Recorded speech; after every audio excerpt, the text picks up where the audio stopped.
Bueno,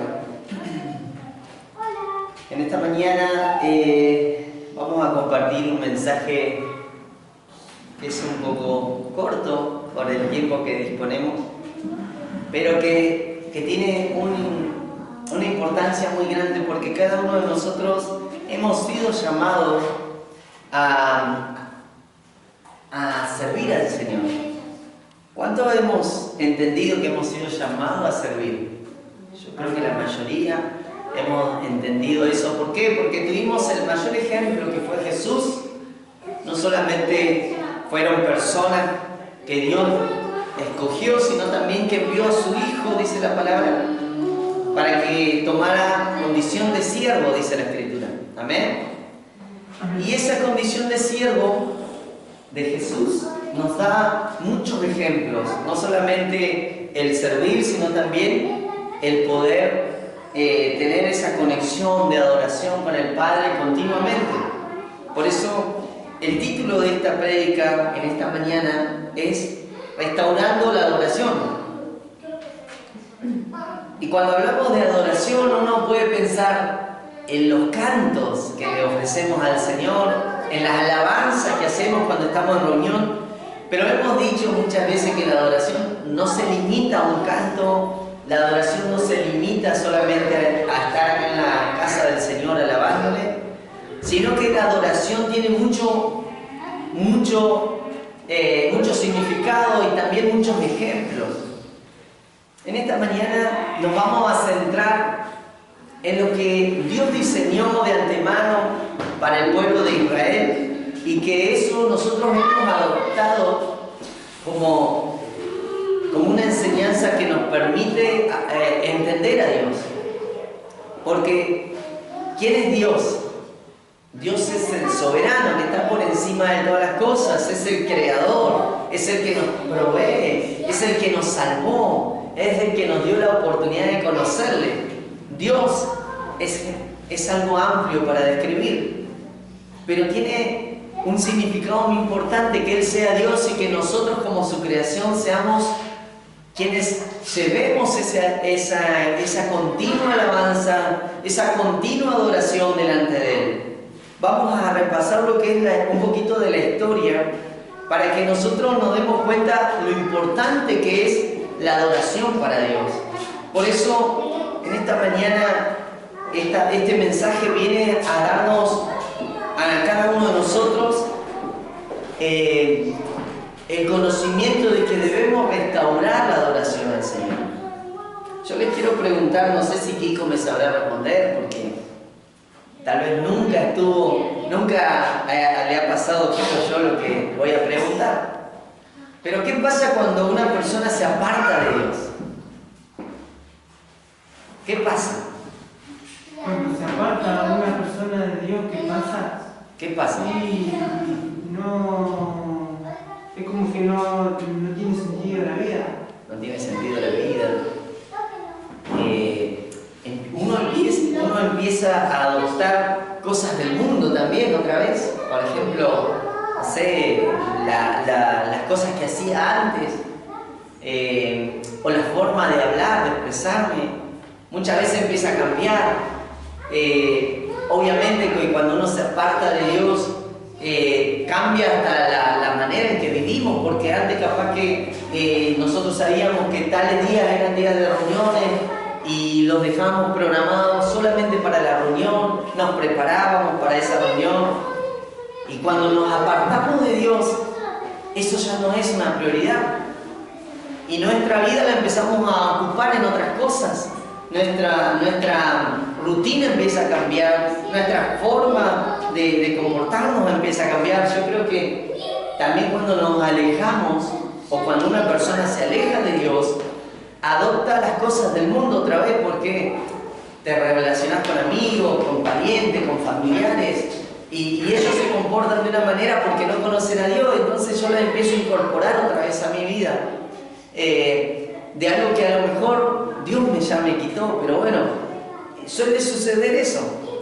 Primero, obviamente que nos alejamos y le decimos, bueno Señor, ahora no te voy a buscar por un tiempo, no me siento bien, no me siento tal vez con energía, con ganas, porque hay gente que te pone cada excusa. No tengo tiempo, Señor, para buscarte ahora. Pero se termina esa relación y esa conexión con Dios y poco a poco empieza a alejarse y a hacer cosas que antes no hacía o cosas que hizo en un momento hasta que conoció al Señor. Vemos al pueblo, yo quiero que nos enfoquemos en el pueblo de Dios. Dios decide que Israel sea su pueblo. La nación que sale de Egipto, Israel, pasaba a ser su pueblo, el pueblo que Dios escoge sobre la tierra.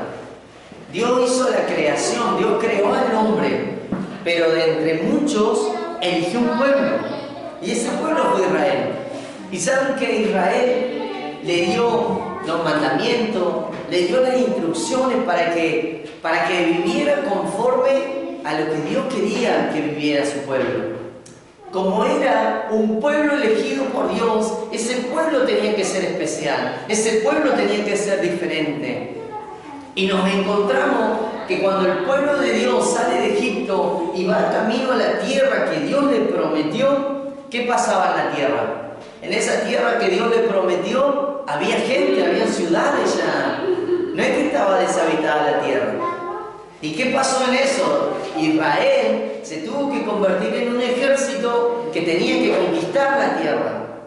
Pero no es que iban a pelear con su fuerza, porque Dios siempre iba a estar con ellos. Dios los saca de Egipto como esclavos, pero se convierten en todo el camino, se convierten en el pueblo, se convierten en un ejército y se convierten en conquistadores, porque vemos que después conquistan la tierra prometida y se establecen en un lugar. Ahora, en todo ese trayecto el pueblo de Dios muchas veces se apartó del Señor. Muchas veces. ¿Qué era lo primero que hacía el pueblo? Empezaba a copiar lo que hacían las otras naciones, que tenían otros ídolos. Entonces, ¿qué era lo primero que hacía el pueblo? Se iba con otros ídolos. Empezaba a creer en otros ídolos. ¿Y eso qué significa? Adorar a otro ídolo, ¿qué significa? Y que estás cambiando la adoración que le pertenece a Dios, el foco que debería estar en Él, la estás cambiando por algo o por alguien. Y el pueblo muchas veces se ponía a ver otros ídolos.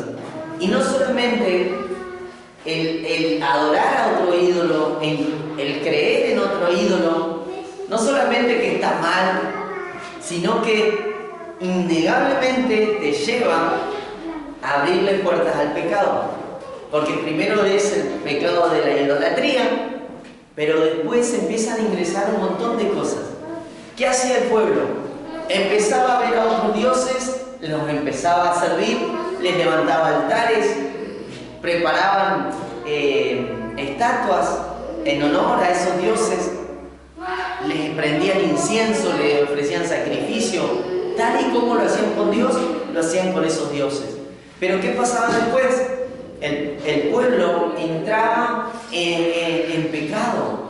Empezaban a hacer cosas que no tenían que hacer. Empezaban a actuar como si nunca hubieran conocido al Señor. Empezaban a actuar como las demás naciones. Se volvían al pecado de una manera extrema. ¿Por qué? Porque las ciudades que no conocen a Dios pecaban a lo grande. No solamente pecaban porque no conocían a Dios, sino que pecaban al extremo, a cosas extremas. Y en eso puntual hablo más que nada de la parte sexual. Las otras naciones se iban al extremo, hombre con hombre, mujer con mujer, con animales. Se pervertían totalmente. Era tal el extremo que el pueblo empezaba a imitar esas cosas por haberse apartado de Dios y por rendirle culto, adoración a otros dioses. Podemos ver en la Biblia, en todo el Antiguo Testamento, en la mayoría del Antiguo Testamento, vamos a encontrarnos con que Israel siempre se alejó de Dios y Dios siempre lo fue a buscar. Encontramos a un pueblo rebelde, desobediente, Y Dios siempre volvía a buscarlo. Dios siempre le daba una oportunidad. Y cuando no le daba oportunidades, ¿qué hacía Dios? Los entregaba a las demás naciones para que los llevaran cautivo. ¿A causa de qué? Del pecado. ¿A causa de qué? De haberlo abandonado a Dios, de haberlo dejado, de haberle dado vuelta la espalda. ¿Y por qué tengo que hablar de esto? Porque justamente son tiempos en los que Dios quiere que se restaure la adoración que nosotros le damos a Él. ¿Por qué hablamos de esto? Porque para Dios es importante que su creación le rinda esa adoración que Él se merece. Y yo no estoy hablando de cantar solamente una canción, estoy hablando de servir, estoy hablando de entregar su tiempo, estoy hablando de dedicarnos a lo que Él le agrada. Una de esas cosas, por ejemplo, que es lo más básico, leer la Biblia, a Él le agrada que nosotros conozcamos su palabra, que nosotros seamos obedientes. Hace una semana atrás había hablado de la obediencia, no sé si se acuerdan. Y hace otro tiempo atrás la pastora había hablado de volvernos al Señor, de volvernos a las primeras cosas. Y todo creo que va ligado porque Dios quiere perfeccionar más su obra en nosotros. ¿Cómo puede Dios perfeccionarnos si nosotros todavía tenemos cosas ahí inconclusas? Si nosotros todavía tenemos detalles ahí que no están andando bien. Entonces, ¿por qué hablamos hoy de restaurar la adoración? Porque es algo que nos está faltando y tenemos que hacer foco en eso. Hay algo que Dios está anotando en mi vida personal, en tu vida personal, en tu ámbito donde te relacionas, en tu hogar, en donde sea. Está faltando darle gloria a Dios, darle la honra a Él, elevar esa adoración que se tiene que restaurar. Como les digo, a lo largo del tiempo, Israel fue muy rebelde. Se iba, volvía, se iba y volvía. Nosotros no nos hemos ido, nosotros hemos permanecido, pero muchas veces nos pasa que nos salimos de la voluntad de Dios. Tal vez no decimos, che, yo no me congrego más, no decimos eso, pero sí muchas veces nos salimos de lo que Dios quiere hacer. Nos salimos de su voluntad perfecta. Tal vez Dios nos pide que hagamos algo y nosotros no lo hacemos. Tal vez Dios nos aconseja, nos da una palabra de que nos volvamos a Él y nosotros no lo hacemos. Y eso es salirnos de lo que Él quiere. Vamos a leer, ahora te ayudo. Vamos a leer en uno de los libros de la Biblia, que es el segundo libro de Crónicas, capítulo 29, vamos a leer la historia de un rey.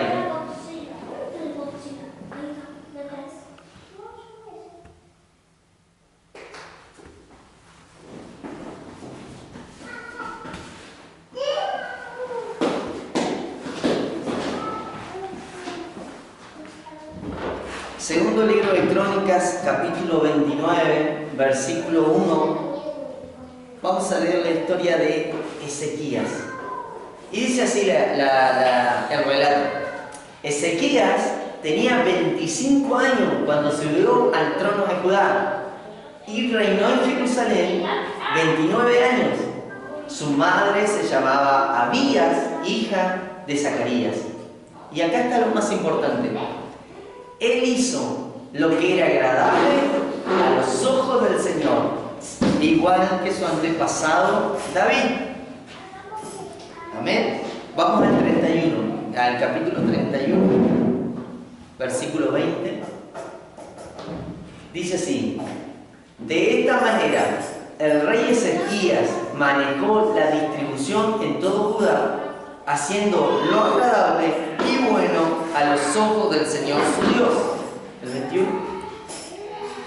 En todo lo que hizo para el servicio del templo de Dios y en sus esfuerzos por seguir las leyes y los mandatos de Dios, Ezequías buscó a su Dios de todo corazón y como resultado tuvo mucho éxito.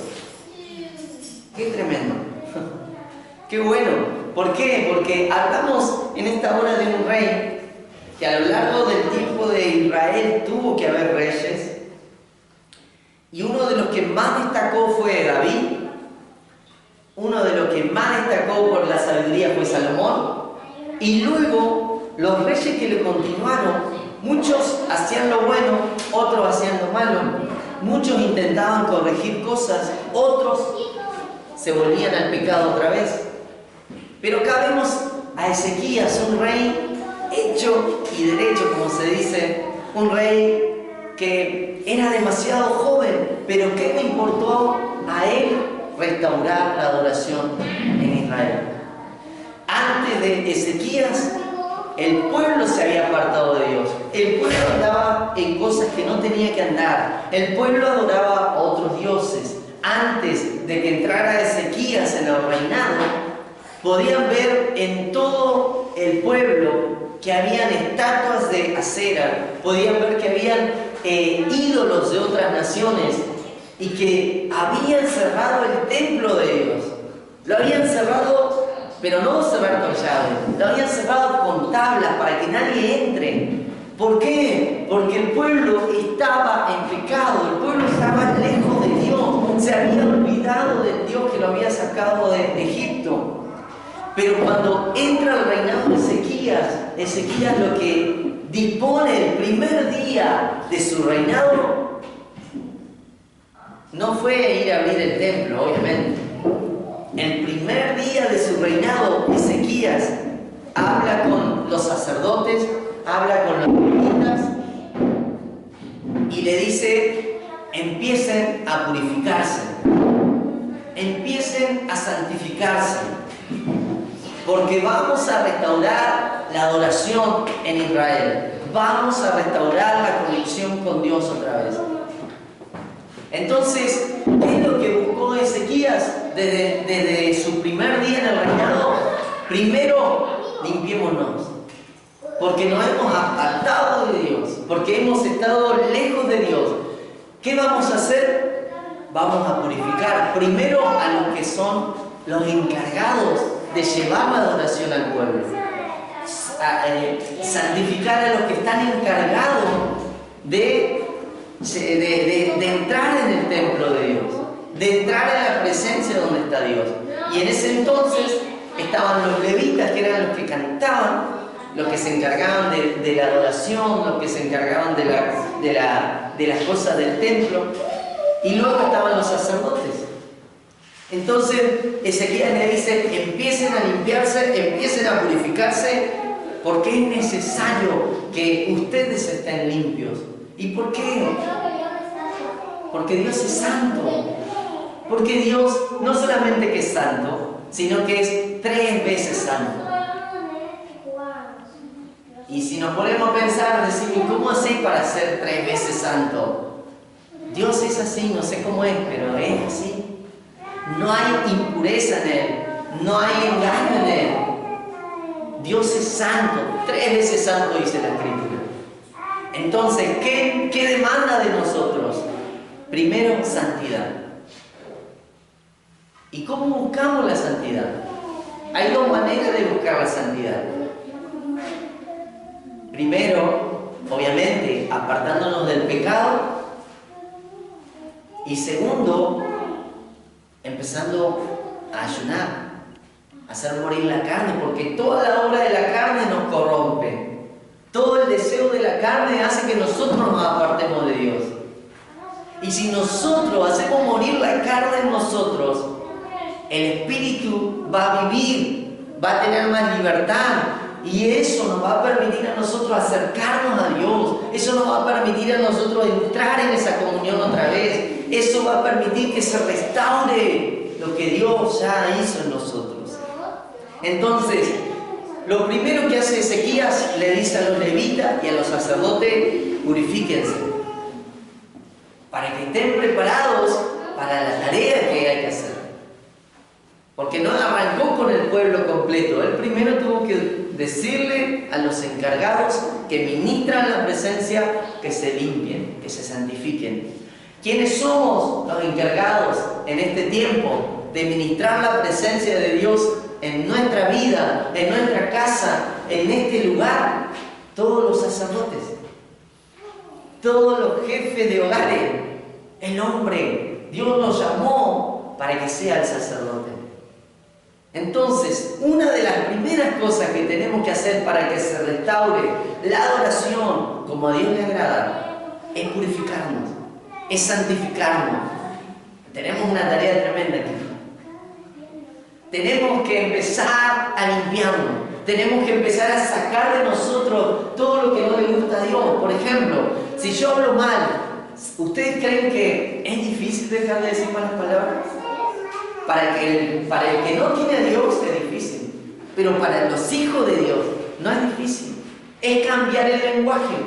Es empezar a hablar lo que Dios quiere que hablemos. Es empezar a hablar la palabra. Es empezar a cambiar lo que está en nuestro corazón, en nuestra mente, por la palabra de Dios. Entonces, ¿cómo la cambio? Leyendo mal la palabra. ¿Cómo me santifico? Sacando todo el pecado de mí. Entonces, si Dios envió, o no lo hizo Dios, pero yo creo que Dios pone la intención en el corazón de Ezequías que lo haga así. Él comenzó por la cabeza, él comenzó por los sacerdotes, por los levitas. Entonces es importante que cada uno de nosotros, que somos sacerdotes, que somos levitas del Señor, comencemos a santificarnos. Y ahora te voy a dar el segundo paso, porque lo que siguió a continuación no fue hablarle al pueblo. No, lo que siguió fue ir al templo de Dios, abrir el templo, sacar todo lo que habían cerrado. Y no solamente abrirlo, sino que empezar a limpiarlo, a purificarlo, a sacarle toda la suciedad que había quedado en ese templo. ¿Por qué? Porque el pueblo, o los que estaban encargados de eso, cuando se empezaron a alejar de Dios, empezaron a usar las cosas del lugar santo, que de hecho se guardaban cubiertos, se guardaban cosas de oro, copas, todo eso lo empezaron a usar para el pecado, lo empezaron a usar para rendir ofrendas a los dioses ajenos. Entonces, ¿qué hace Ezequías? Le dice el segundo consejo: vamos al templo, ahora sí, vamos al templo a limpiarlo y a purificarlo. ¿Y saben qué dice la Escritura? Que eso, remover la inmundicia del templo, le llevó 16 días. 16 días completos le llevaron a los levitas y a los sacerdotes limpiar el templo, el lugar donde Dios tiene que estar. Entonces, como consejo para que nosotros restauremos la adoración en nuestra vida, en nuestro hogar, a limpiar.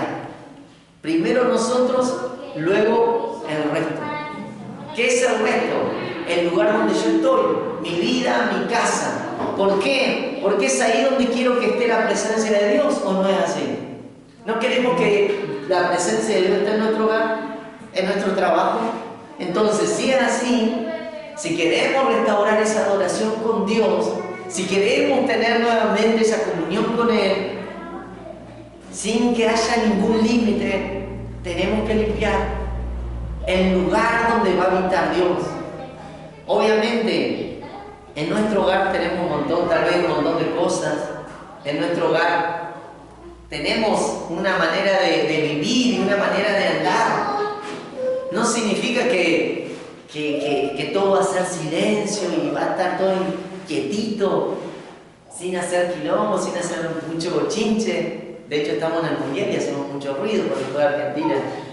Lo que significa es empezar a limpiar el lugar, empezar a santificarlo, empezar a orar más, empezar a declarar palabras sobre nuestra familia, sobre nuestra casa, empezar a invocar a Dios con más frecuencia para que Dios descienda al lugar. ¿Y qué más? Y sacar lo que está sucio. ¿Qué es eso? Y no sé, si yo soy una persona, un ejemplo, si yo soy una persona que consume alcohol, y en este tiempo Dios me está pidiendo que se restaure la adoración con Él. Tal vez el alcohol no me hace mal porque nunca me emborracho, pero ahora empecemos a llenarnos del Espíritu de Dios y dejemos eso para después. Dejemos eso para otro tiempo. Eso es quitar lo sucio, quitar lo que contamina, quitar lo que está de más en el lugar. Y imagínense, con ese ejemplo pueden pensar un montón de otras cosas. Empiecen a buscar si tenemos, por ejemplo, si tenemos alguna estatua de alguien, algún ídolo que no nos dimos cuenta, algo que esté en nuestro hogar que impida que Dios haga su obra completa. Empecemos a restaurar eso. De hecho, muchas veces podemos decir, yo no tengo un ídolo, yo no tengo un santo en mi casa, pero muchas veces hay alguien que ocupa ese lugar. Una persona, puede ser un amigo, puede ser alguien cercano, que nosotros nos debilitamos delante de esa persona, que nosotros nos desvivimos por ayudar o por estar con esa persona. Y capaz que por Dios no. Y a Dios no le damos lo mejor. Y a Dios solamente lo adoramos acá en la casa, acá en la iglesia. Pero cuando está esa persona, ¡wow! Se para todo. ¿Por qué? Porque yo estoy con esa persona. Y a veces eso pasa, que se convierte en un ídolo y empieza a reemplazar a Dios. Y no nos damos ni cuenta. Entonces, el segundo punto para estas semanas de restaurar nuestra adoración con el Señor va a ser limpiar el lugar en donde estamos. Limpiar el lugar donde queremos que la presencia de Dios se establezca y habite ahí la presencia. Amén. Imagínense que al pueblo, a los sacerdotes y a los levitas les llevó 16 días hacerlo. Así que tal vez no te estoy diciendo que en un día lo hagas. Tal vez te va a llevar varios días.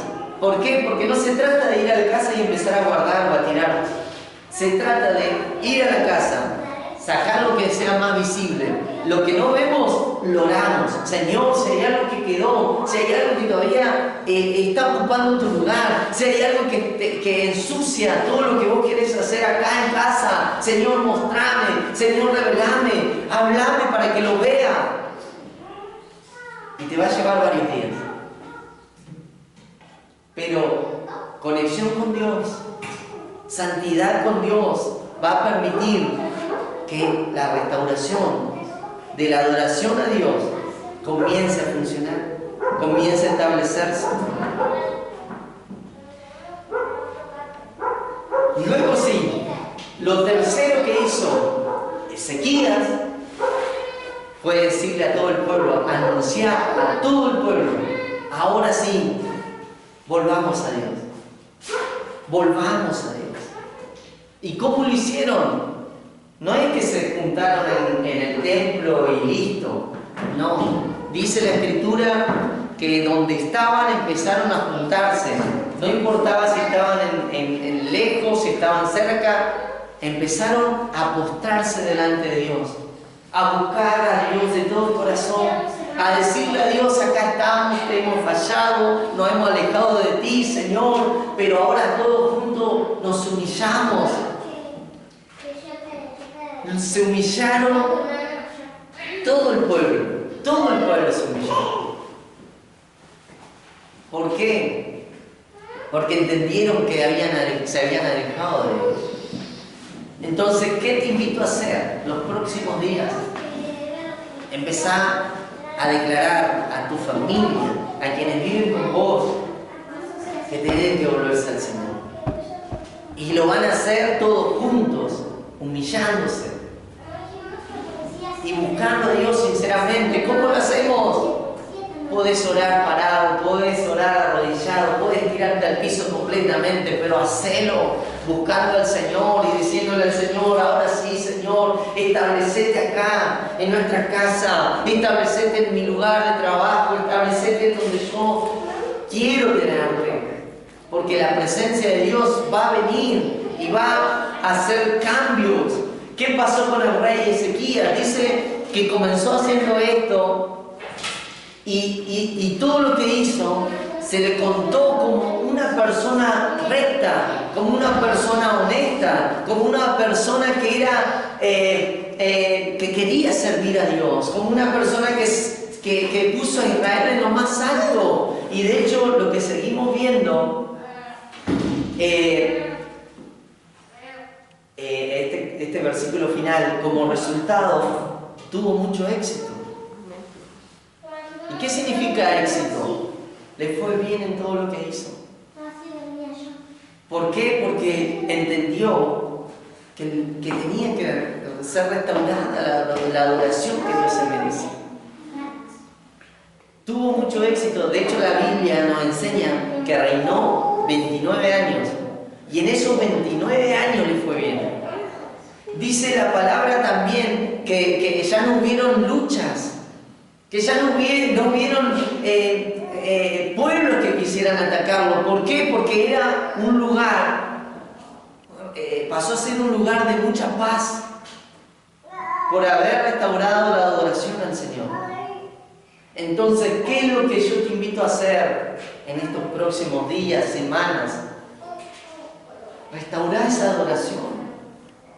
Restaurar, no solamente cuando estés acá en la iglesia, cuando nos reunimos, sino en tu casa. Empezá a santificarte, empezá a santificar el lugar donde querés que habite Dios, empezá a invitar a tu familia a ser quienes reconozcan a Dios.